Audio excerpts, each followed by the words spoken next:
what should we do with pain medicine? This was a question that we talked a little bit about yesterday. Mr. Snelson's wife asked, what about pain? And first of all, I would just look around at the people from yesterday and see how they look. Right? They look great. Looks like we know what we're doing. Yeah. We pay attention to pain.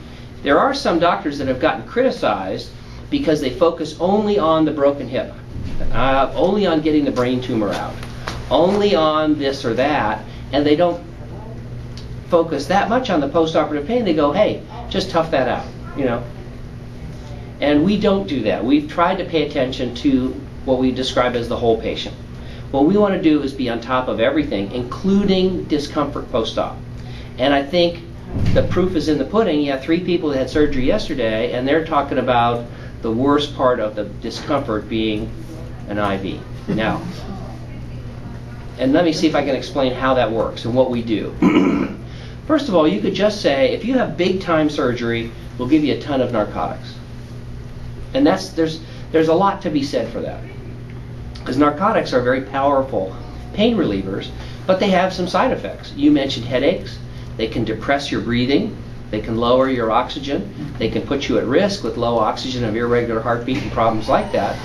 They can sedate you. They can cause severe nausea and vomiting. So although narcotics are wonderful pain relievers, they have their own side effects, including what you described as you can actually get a side effect of a headache. So what we have focused on is a hot new area of research called opioid sparing. Using drugs in the pre, intra, and post-operative period that help decrease pain. Not that we're going to refuse to give you pain medicine post-op, but if we add these drugs in, studies have shown that post-operative needs for narcotics go down. Then you can still have narcotics, but if you take narcotics and use less of them, you get less of the side effects and still get adequate or excellent pain control. And the 3 people we have here this morning, I think, demonstrate that what we're doing is working. And the way it works is we've added in 2 classes of drugs.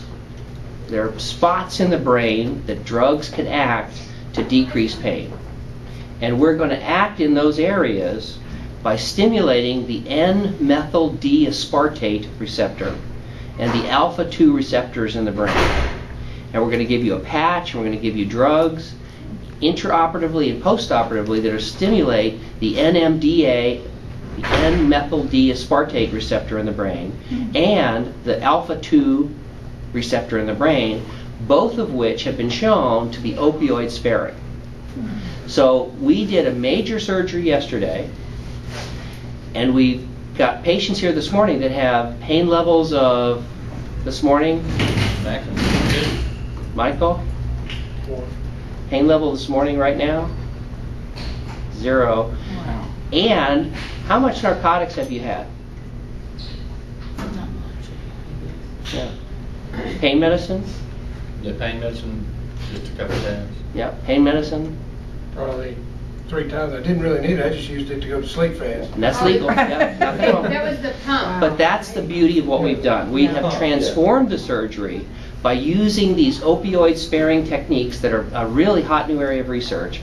We've been able to control pain, have people feel comfortable and confident. They've already walked down 100 yards from upstairs from surgery yesterday, and if you look at them sitting here, you can't tell which one of you this morning had the surgery or is about to have surgery. That's right. In other words, we got you back. And we are focused on pain. We don't want you to have pain. The laparoscopic techniques help you avoid pain. And then on top of that, we use these new opioid-sparing techniques affecting the 2 areas of the brain that are pain relievers without using narcotics. That sounded good. We're good. Yeah. Thank you It's a for really explaining neat new that. area. And we actually just started this new technique about 6 months ago. And what we used to see is something like this. Prior to using the new NMDA and alpha-2 receptor blockers, patients, when we ask them post-op, would have some pain, 2, 3, 4, and they would have had 3, 4, 5, or 6 doses of pain medicine. Okay? So for 20 people, we might use 10 times 20, almost 200 doses of pain medicine in a week. Now we're seeing out of every 10 people we'll get 2 doses. It's a big difference. So a huge difference with this new use of the NMDA receptor and the alpha-2 receptors in the brain. Plus, those drugs that I'm talking about that do such a good job in opioid sparing also made Michael's intubation yesterday go so smoothly.